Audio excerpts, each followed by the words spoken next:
નમસ્કાર દર્શક મિત્રો, મિસ્ટર ગુજરાત ન્યૂઝમાં આપનું સ્વાગત છે। ભાવનગર એસઓજી દ્વારા 31 ડિસેમ્બરને લઈને ઘોઘા રોરો ફેરીમાં કડક ચેકિંગ હાથ ધરવામાં આવ્યું।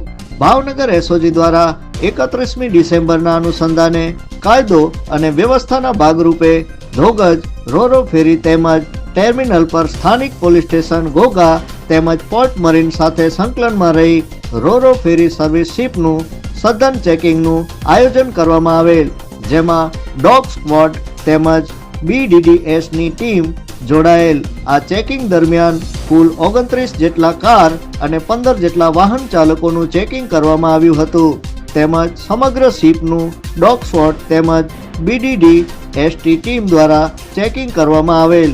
ઉપરાંત 15 જેટલી લોડિંગ ટ્રકોનું પણ ચેકિંગ કરવામાં આવ્યું હતું। આ સમગ્ર કામગીરી દરમિયાન એસઓજી શાખા PIDU સુનેસરા તથા કર્મચારીઓ તેમજ સ્થાનિક ઘોઘા પોલીસ સ્ટેશન સ્ટાફ વગેરે જોડાયા હતા। Report by Hasmukh Nimavat. જોતા રહો મિસ્ટર ગુજરાત ન્યૂઝ, સત્યતાની સાથે સ્પષ્ટ વાત। ધન્યવાદ।